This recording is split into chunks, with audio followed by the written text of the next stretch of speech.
Good morning, everybody, and welcome to Building Your Nonprofit's Mission, Vision, and Values with Kim Aaron.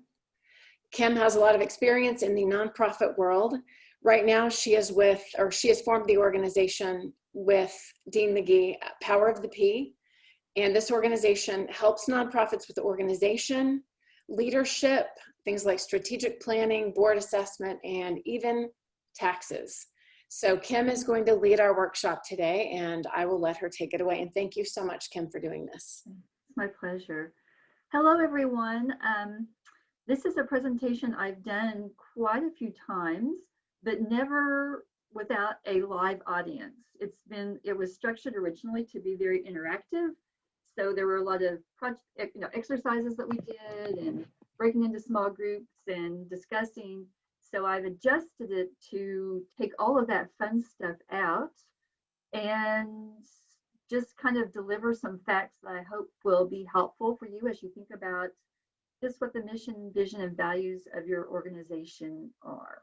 And I call this Building the Road to the Emerald City. And the reason I do this is because I really see vision as being the hub of this, of an organization, a nonprofit organization's focus. And so we're going to talk about what mission, vision, and values are. But a lot of times when I would hear other people out in the community talk about vision, they would talk about it's a dream. It's something that's very non-specific. It's something that's the ultimate, something very, very aspirational. That it's amorphous. And for me, that was really hard to take in, particularly whenever I was in a leadership position within a nonprofit. For me to think about, trying to create or to achieve a dream was difficult. And I always said, no, it's the Emerald City. And I would use this as an example with boards I worked with, whether I was doing board training or leading strategic planning. I would say you're really building the road with strategy. You're building the road to the Emerald City. The Emerald City is pretty specific. So that's why I call this I call this presentation Building the Road to the Emerald City. So we'll go ahead and hop in. So I can't resist pulling in a fairy tale analogy whenever I talk about the Emerald City. And I look a lot at Alice and Dorothy, because I think that if they were a nonprofit organization and Dorothy was a nonprofit organization, they would have two very, very perspectives. Because if you recall, I went down the rabbit hole and met a bunch of interesting people, many of whom were not helpful at all. In fact, many of them gave her very bad advice. And one of the key phrases that was made to Alice when she was trying to figure out how to get out of Wonderland was, I believe it was the King of Hearts perhaps, that said to her, if you don't know where you're going, any road will get you there. And for years, I had this on a flip chart in my office at the United Way, that if we didn't know where we're going, any way will get you there. And that you have to have a clear picture of where it is you're going. So Alice was kind of lost, and her story was not the best one, just because she didn't have good people coming along with her. She wasn't getting good advice, and she didn't have a clear vision of where she wanted to go. She just wanted to be someplace else. Whereas Dorothy, is in the land of the Munchkins, and she has a very clear idea of what she wants to do. Vision is everything for her. She wants to get home. She's very clear on how she wants to get home. She meets a lot of odd people along the way, like Alice, but they are people that give her very good advice. They tell her what she needs to do. She needs to go see the wizard. The wizard is in the Emerald City. And she has a very clear picture of what the Emerald City looks like and how to get there. She's got the yellow brick road. And so whenever I ask nonprofits, whenever I talk about this, when I'm doing this interactively, I say, do you, as a nonprofit, do you feel like Alice or do you feel like Dorothy? And it's always amazing that the majority of the organizations say, we think we're Alice. We don't know that we have a clear vision of what we're trying to accomplish. If you ask us how we would look different or the world would look different in 3 years, we're not really clear on that. So we think we're Alice, but we recognize we want to be Dorothy. We want to build the Emerald City in the work that we're doing. So it's kind of an interesting starting point to sort of set the stage for the fact that really vision is the thing. But we're going to talk about all of it, so let's get rolling. So you have mission, vision, and values, and they are three incorporated concepts. And a lot of times there tends to be a lot of confusion amongst them as to what's mission, what's vision, what's values. And they are so interlinked that you can't really have one without the other.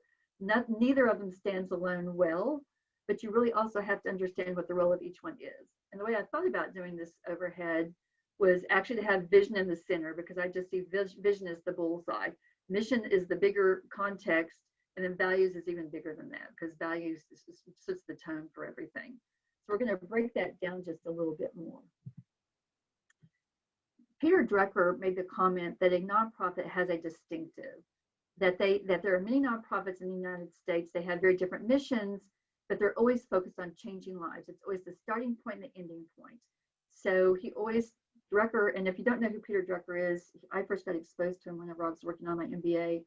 He's a management guru, as they're called, very influential in the 70s and the 80s around management thinking, management by objective, that type of thing. And probably in the mid 80s to late 80s, he started becoming interested in the nonprofit community. And he said that he believes nonprofits are the organizations that will have the most impact on society going forward. So at that time, and he was in his late 70s at the time, I believe, he actually shifted all of his attention to working with nonprofit organizations as a consultant. He created the Leader to Leader Institute. He started a nonprofit foundation or program out of its college in California. Everything focused very much on improving the management of nonprofit organizations. And he says you've got to start with mission, you've got to end with mission. And the point of mission is always to do something that's changing a life. And that is regardless of what type of organization it is. Some would say, well, social services tend to be more focused on changing a life. And others would say, or Drucker would argue, well, the arts are too, because the arts build creativity and ingenuity and confidence in ways, particularly for kids, that they might not have confidence otherwise. So there's always something there that's the key to that. And that's the nonprofit distinctive. So let's talk a little bit about mission. And this might seem a little different from what you've heard before, but as I always tell people when I do this live and when I facilitate strategic planning, you've got me today, so you get my thinking on things. Mission is what an organization does. And now think about that for a second. What an organization does. It's the reason. It explains what, not how, what we do, not how we do it, but what we do. It provides direction, but not a destination. Vision is the destination. So the mission provides the direction. It's always long range, but it needs short-term efforts. So strategy is around short-term efforts, and it lasts forever and less. And so the idea is, once you establish your mission as an organization, this is your mission forever. You may tweak it off and on. You may change the wording. A lot of organizations change the wording a little bit, but in general, it is forever. The only kind of classic example of a nonprofit that changed their mission is usually the March of Dimes. And if anyone remembers much about the March of Dimes, they were started to fight polio. And then whenever the polio vaccine came into general distribution, broad distribution, really their mission sort of went away. They could honestly say that in many ways they met their mission. So they shifted it to, and generally I would ask this if we were in a group, what do they do now? And they work on birth defects. So their organization, a large nonprofit organization, really shifted their mission and were very successful in doing it. Some organizations have tried and not been successful, but it gives you the idea that it is, when you talk about what you do, mission is something that lasts forever. It is not that achievable thing theoretically. And so the ultimate test of mission is that you're doing the right, you're accomplishing the right results based on the resources that you have available, and that's like time, talent, dollars, and it's based upon the need that you're trying to meet or the opportunity there is to serve. So just keep on thinking in terms of mission being what we do. It lasts forever. We don't achieve it, and it really needs to be stated simply. And so what I have here is a screen of t-shirts. And what Drucker has always said is that your mission statement should be short enough to fit on the t-shirt. It's not lofty and high. It's a very simple way of saying this is what we do. And I joke a lot of times that, particularly whenever I'm working with organizations to try to sort of assess their mission statement to see if they feel like it's really reflective of the organization, some of them have such long mission statements that I joke you could put, you could run it, if you're putting it on a t-shirt, it would cover both arms, the back, the front, and it would have to be a super long t-shirt to go down to the knees to get it all. Because Drucker says it's most powerful to be able to say it very succinctly. And I can give you an example of a time I was doing something like with that. I was working with an organization in Dallas that focuses on quality after school. And it was really a big conversation to talk about mission. And a lot of times the initial conversation and strategy work is, what do people think of the mission? Is it the right, does it say the right things? Is it powerful? Is it clear? And people initially like it.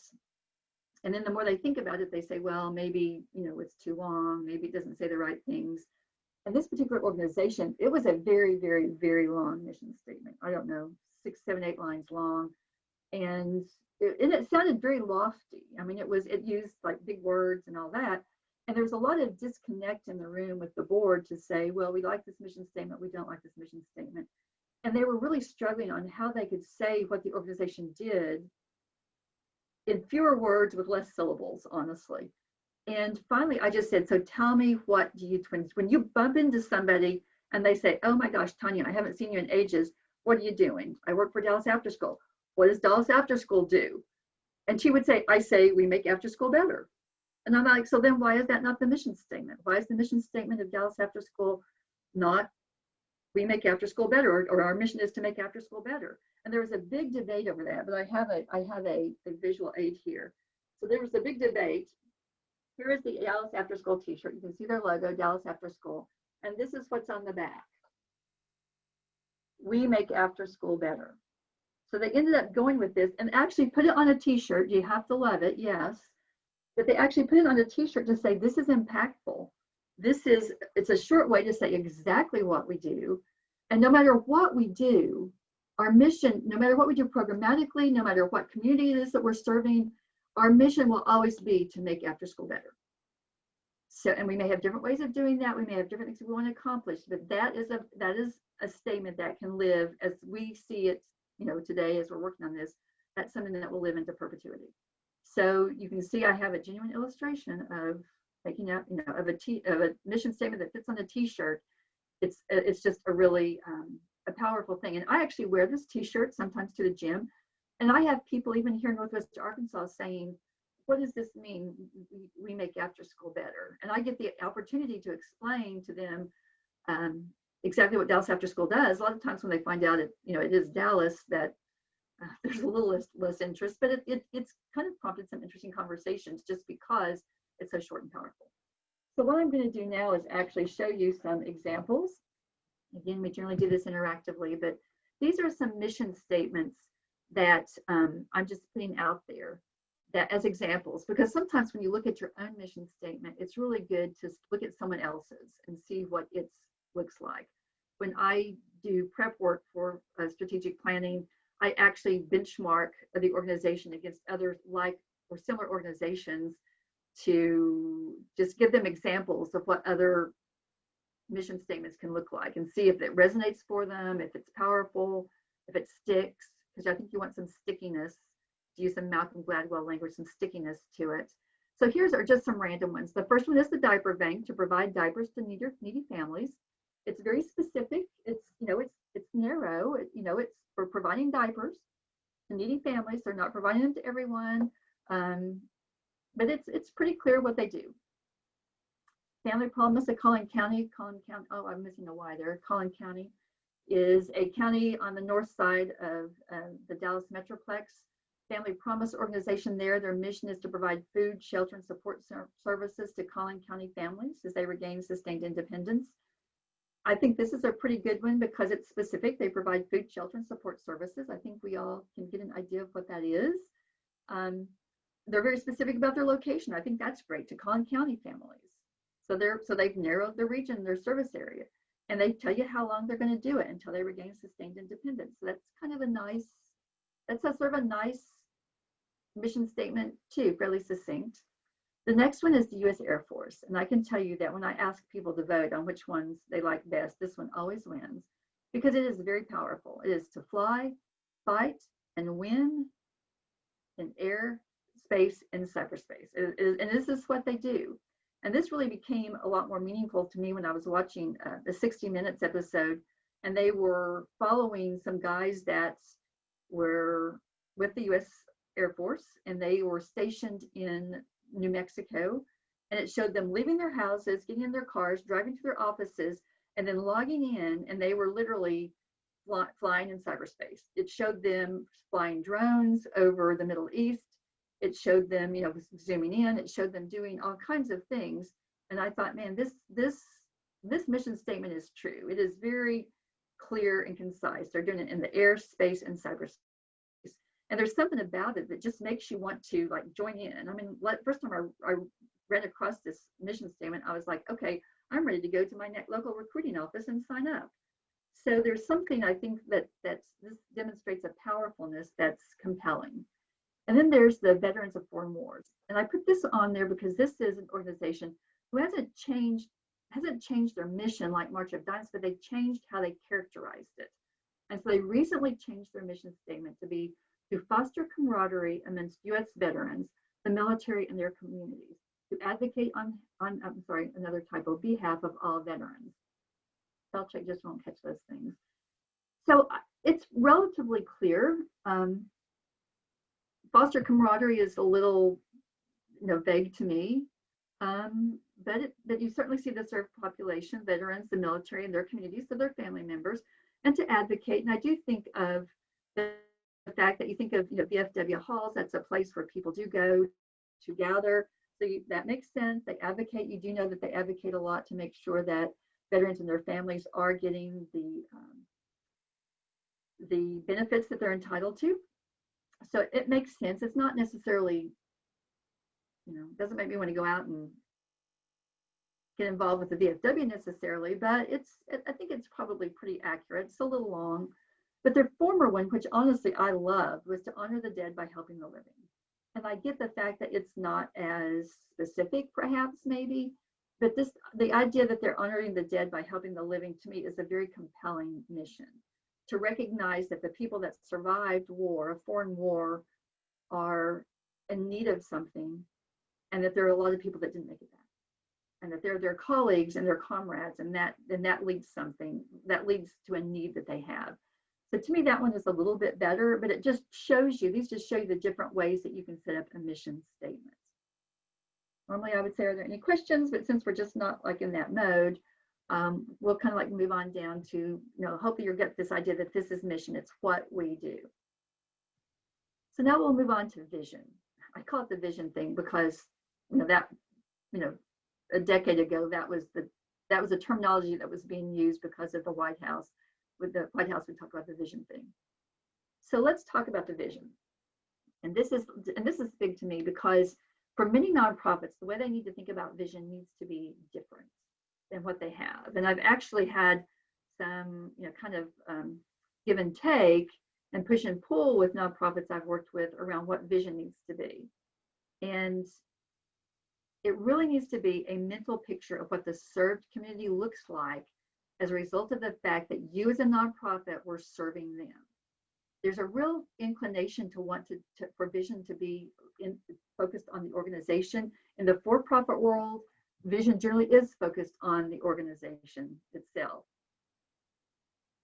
It's usually focused on, in 3 to 5 years, we want to be in this many different markets. We want to have this, percentage of the marketplace. We want to have grown to this many locations with this many staff.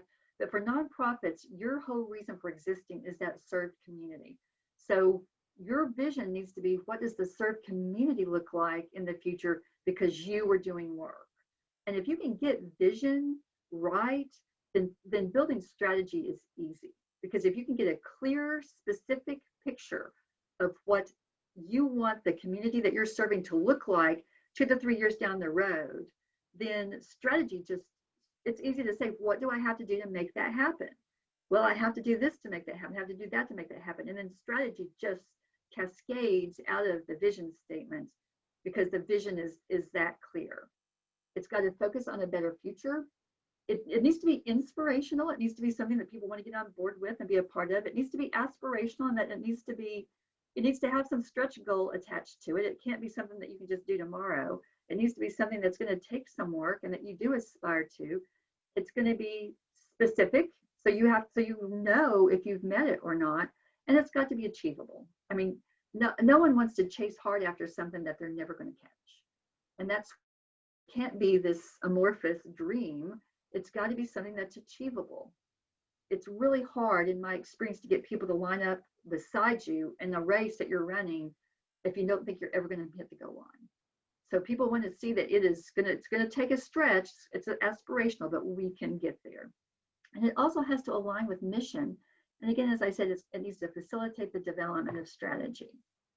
And that may be a really different way of looking at this than what you've heard before, because so often we focus on ourselves and what we want to look like 2 to 3 years down the road, and our real power, and honestly, our real power in messaging ourselves to the community, particularly the funding community, is what is it you're trying to create. So let's look at some vision statements. And I've pulled the ones that match those vision statements. So we may toggle back and forth here a little bit. But so the diaper bank, if you remember, and I will use my cheat sheet, the diaper bank their mission was to provide diapers to needy families. This is their vision statement. And when I talk about alignment, you're going to start to see how things can look awry if mission and vision aren't aligned. The diaper bank's vision is a community in which everyone's basic needs are met. So, wow, those are some powerful diapers in that they can meet everyone's basic needs. So I really don't know the story behind the creation of this mission and vision statement, but I just think that they've gone from something fairly specific to provide diapers to needy families to I have no idea what they're going to accomplish with a community in which everybody's basic needs are met. So, and even to take it a step further, I think when people hear about a diaper bank and you know, needy families receiving diapers, I think they think about babies, and when in fact there's a lot of different people in the population who have a diaper need. It may be adults. And one of the things I learned while working in the North Texas Food Bank was that there was a huge demand for adult diapers, and we had to be very specific to try to pull in adult diapers. And maybe you don't think about a food bank providing diapers, but there are a lot of different things that are provided by food banks, and baby diapers and adult diapers was something we had a high demand for, as well as other kind of medical assistance type of devices for adults. So when you think about what you're doing, you start to see, you know, the way you can make some distinctions here that can be very powerful in communicating what your organization does and what they're trying to accomplish. So let's move on down to Family Promise of Collin County. As a reminder, Family Promise, their mission is to provide food, shelter, and support services to Collin County families as they regain sustained independence. I thought that was pretty good because it was specific about the location, kind of the what and the where, and the goal. But their vision statement is a nation in which every family has a home, a livelihood, and I believe that's in the little block there, and the chance for a better future. And so I'm like, okay, we went from Collin County to a nation, and you know what happened there. And so I actually did some research on this one, and what it is that Family Promise is a national network organization. And what the Collin County chapter did was they adopted their own mission statement, but are using a national vision statement. And I would argue that you would really be better served to do the reverse. It makes more sense that a mission statement could have national application, and that the vision statement needs to be localized to what can be done in the local community. So I think that's a good picture of where, you know, you've missed alignment. So let's talk about the U.S. Air Force's vision statement now, since I kind of expressed that and the majority of people seem to love that mission statement. Fly, fight, win, airspace, cyberspace. See, I can remember that one. And this is their vision statement. This is a part of their vision statement. I have only actually written this thing out completely once. And again, when I do strategic planning facilitation, I put a lot of things on flip charts, and then people go up and they vote on what they like and what they don't like and all that. I put U.S. Air Forces up in totality once, and it took me 3 pages because it is long. I love the fact that it's long, it's descriptive, And it needs to be descriptive. You want it to be something that really creates a picture. Just like when I say we're going to build the Emerald City, people immediately have a picture of what the Emerald City looks like in their brain. And so that's why I think that's more powerful than a dream. And so you've got this Emerald City, this clear picture, and people can describe it. You know, they know what it's going to look like. And I think vision statements need to be like that. So the U.S. Air Force is good from that standpoint. It's a little mixed in terms of its focus, because it sort of focuses on itself more than it should. It says the United States Air Force will be a trusted and reliable joint partner with our sister services, known for integrity in all of its activities, including supporting the joint mission first and foremost. And like I said, it goes on and on for this, and it's very descriptive about the relationship between the four armed services divisions. It talks about the Air Force, the Army, the Navy, and the Marines, and how they will interact with each of those organizations and what success looks like. So its specificity is great. And it's a little bit externally focused because it is looking at the relationships, but there's less about what it's really doing to protect the country.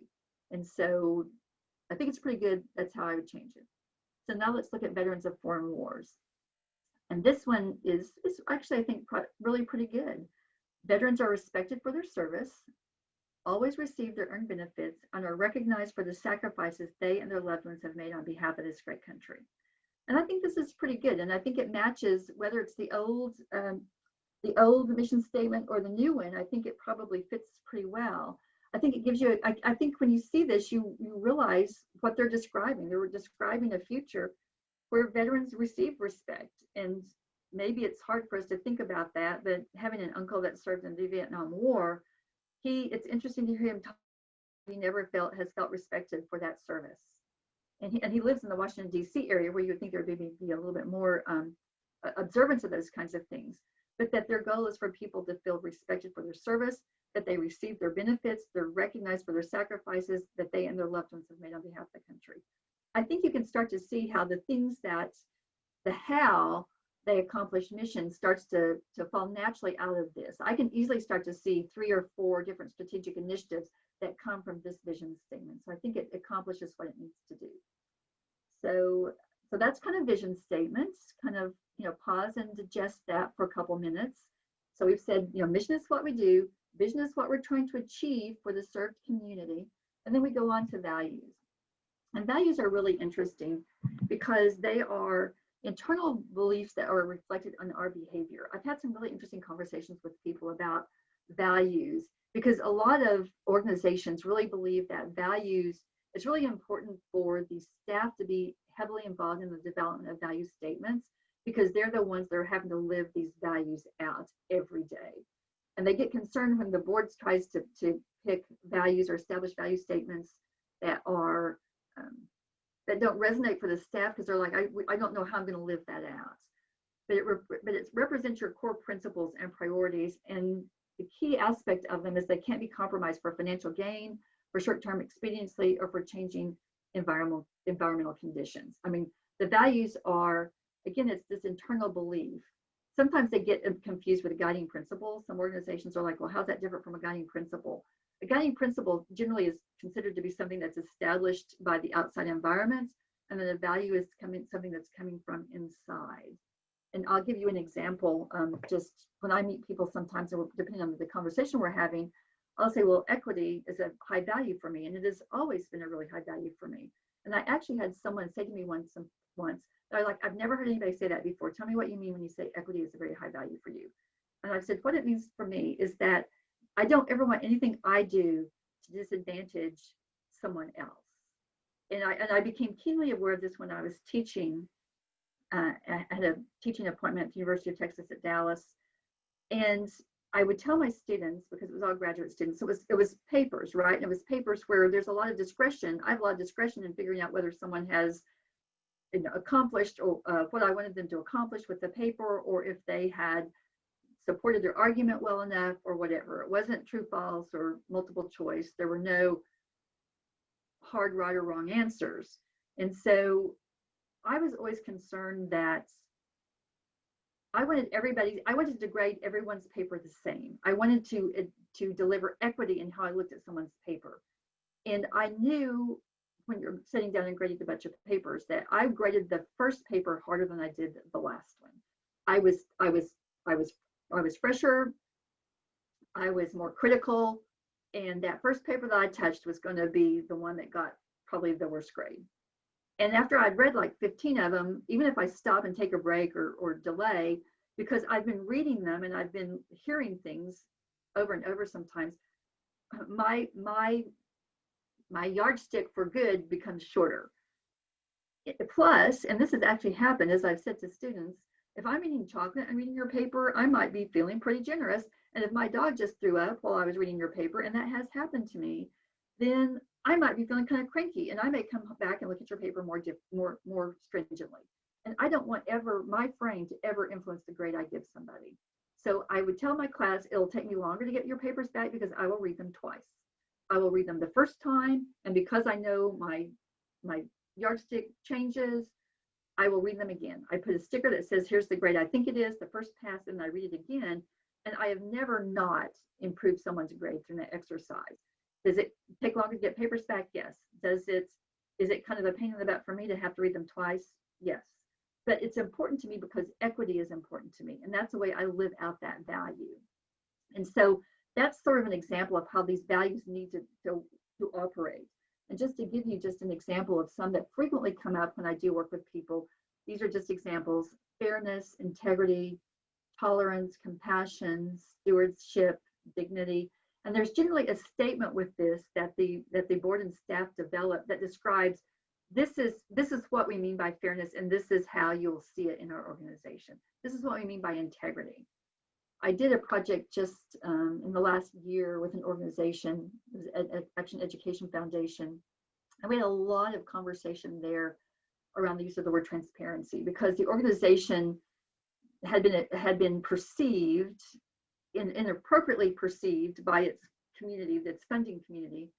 Since it's an education foundation, it's the people that live in the district, were perceived as maybe not having a lot of functionality or service. It was perceived as being sort of a closed organization that didn't let people know what it was doing. And so there was a lot of discussion about the fact that transparency needed to be a value, and that there were a lot of specific ways that the organization was going to demonstrate that value of transparency. Another organization I worked with worked exclusively with children between the ages of 6 weeks and 6 years old. They only served these children during the period of time that their families were in a homeless shelter. So it was a very specific population for a very specific period of time. And there was a lot of discussion in that group about the fact that cultural awareness had to be a value, because they served such a large population of families, and it was in a community that was extremely diverse. The school district that this group was a part of, this nonprofit was resident in, had something like 99 languages spoken at the home, in the homes of the students.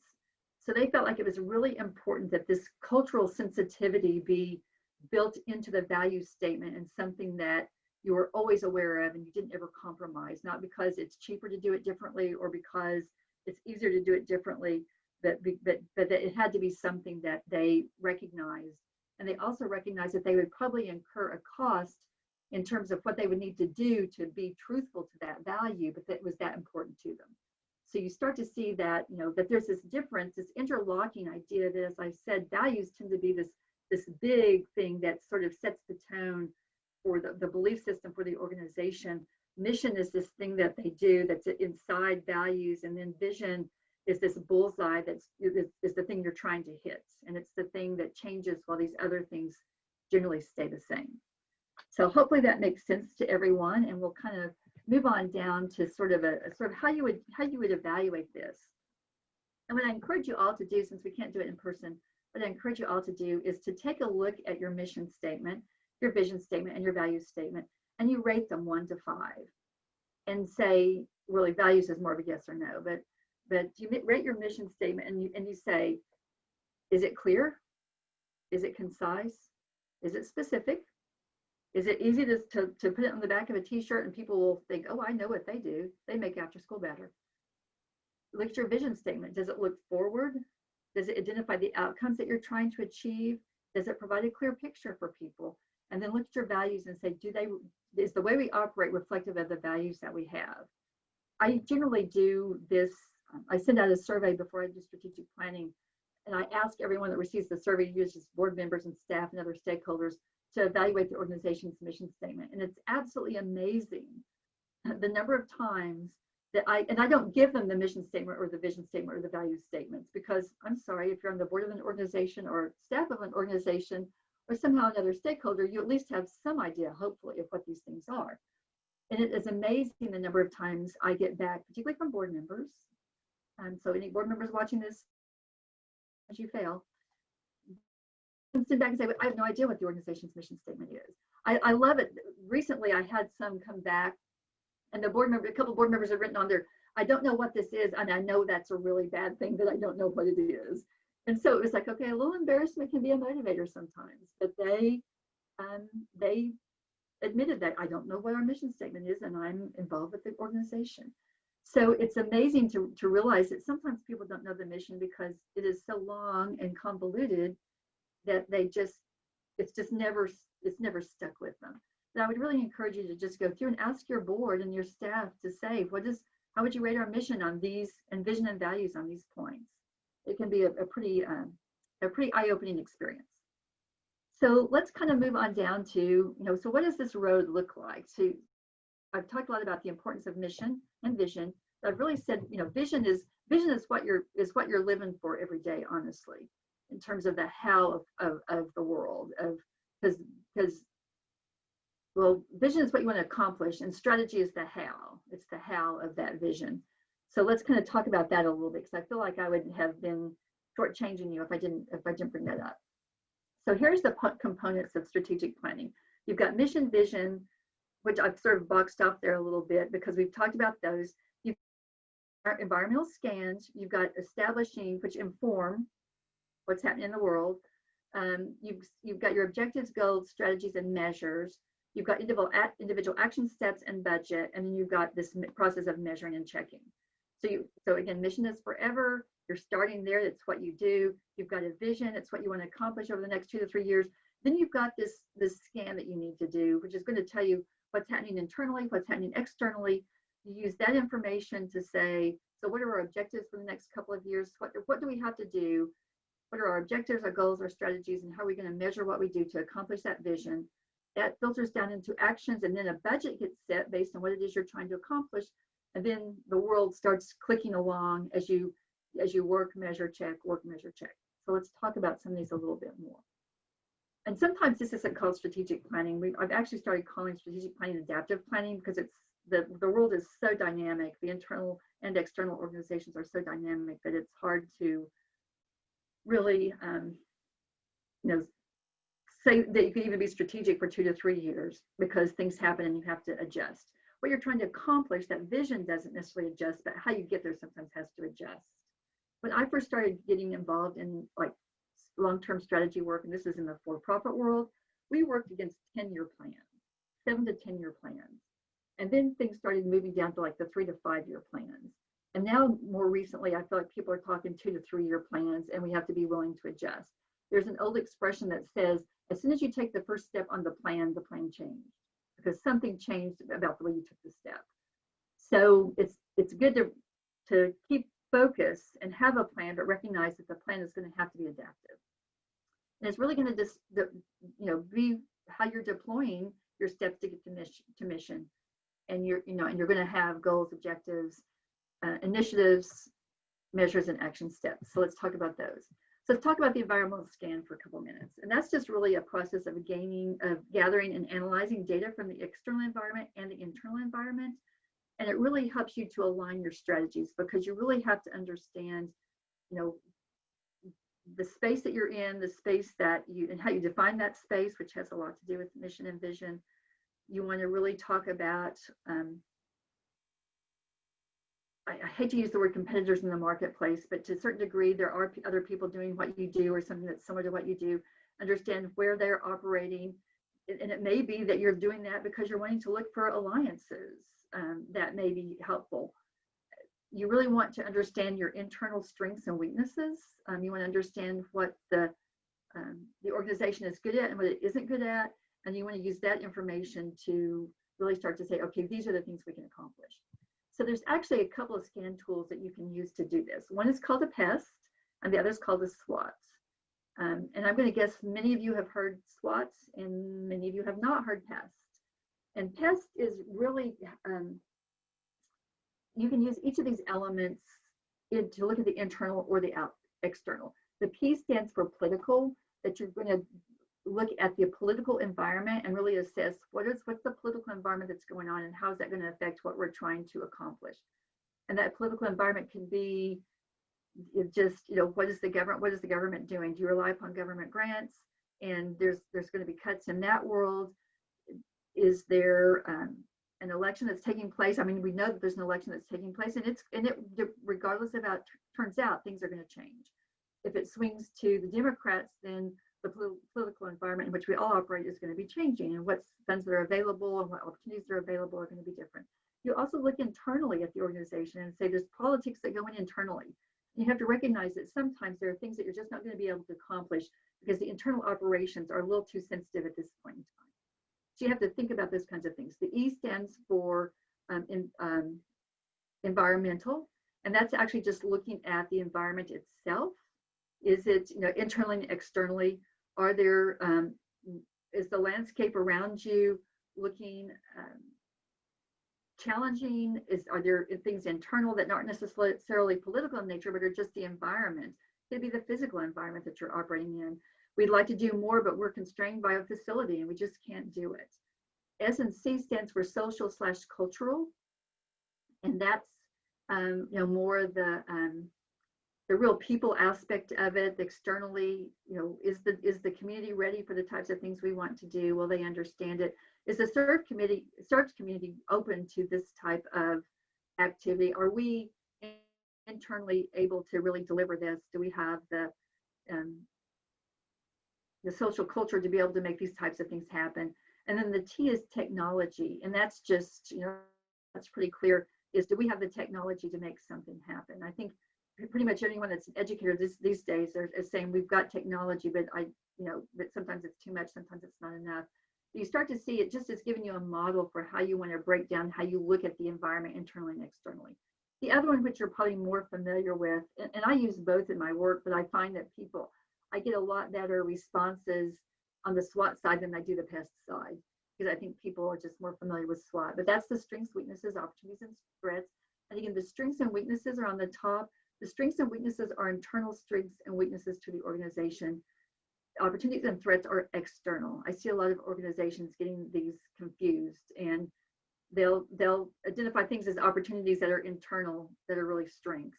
Or sometimes they're opportunities, they're actually weaknesses because they see it as something that needs to be addressed. And so they think it's an opportunity to address a problem internally, when in fact that should be identified as a weakness. And we need to look at opportunities and threats as those things that are external to the organization. But just going through the exercise of getting staff and board to talk through these things is very powerful. I actually do this work as a survey rather than doing a brainstorming session around these types of tools. I send out a survey that just says, tell me the top 5 strengths, top 5 weaknesses. Tell me the top 5 political issues internally and externally that you think are going to impact the organization. And I bring that back in, and I just sort of synthesize that information, because I feel like I'm getting something that's a lot more pure and thoughtful than if I tried to do it in brainstorming. So it might be something you guys want to try again with your board, just to do inquiry with them on these scan tools. But you start to see that you may or may not be able to accomplish your vision.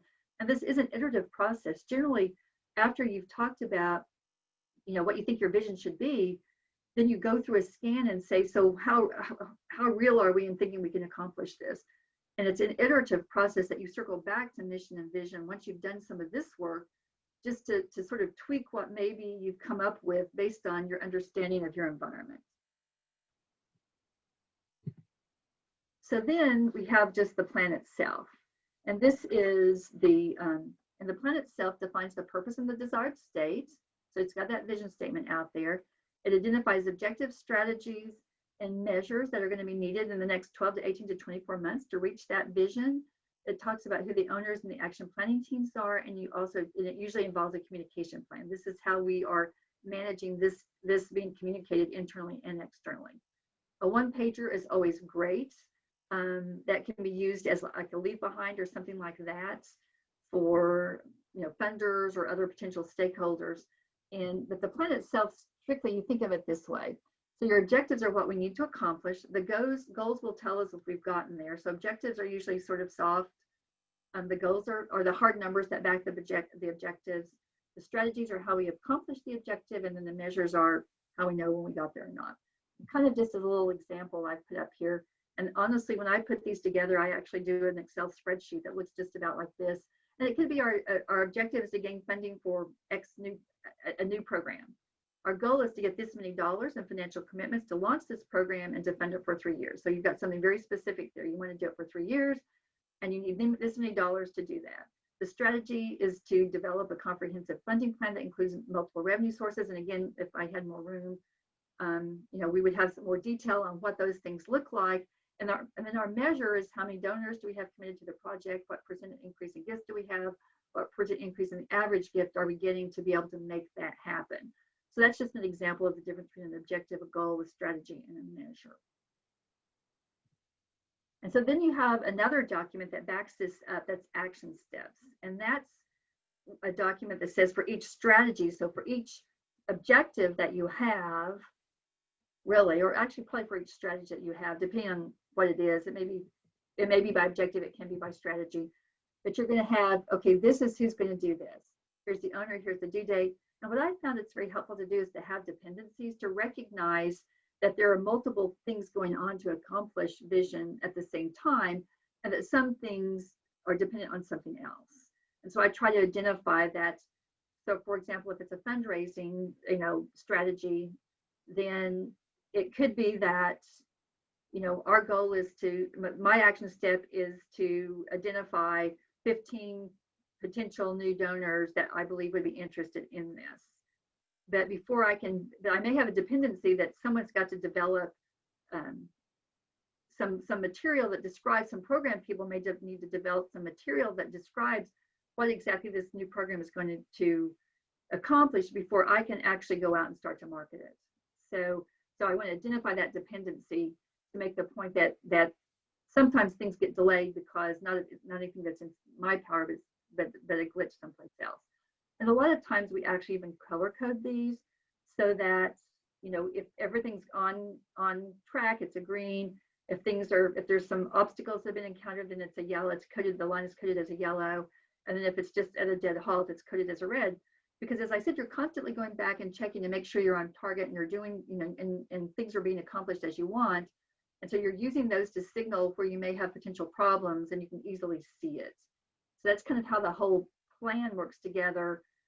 Again, with mission and vision always being the thing that's overarching over everything. So just to kind of summarize this, you start to see this has got arrows with it now. It's like the first one, but you start to see you've got your mission, you've got your vision, you're doing your scan, you're doing your objectives, goals, strategies, and measures. You develop a budget to make things happen in individual action steps, but you're always circling back around to make sure, is this accomplishing what we wanted it to do? Is this accomplishing what we wanted it to do? Has the environment changed in some way that we need to adjust things? So you're always wanting to make those adaptations as you go. And finally, this kind of summarizes it in a totally different way. This is the last slide, so we're at the end. And this I always have to give full attribution to this overhead slide. If anyone knows Susan Barrett is a very remarkable woman here in the Northwest Arkansas community. She was the CEO of Mercy Hospital for a number of years. Excuse me. I believe she's still currently board chair for John Brown University. Was on the Jones Trust Board.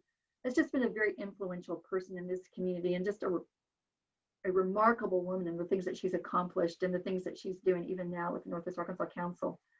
And I asked her to teach, to come in and speak at a class I was teaching. At the time, I was teaching a mission, vision, values class at JBU in the evening. And I asked different people to come in and talk, just to really talk about living this topic. And I asked Susan to, and she agreed to, and this was what she wanted passed out to everyone. And it was written by hand. It was wonderful. It was literally in her handwriting with little ruler lines drawn and all that, with the arrow and everything.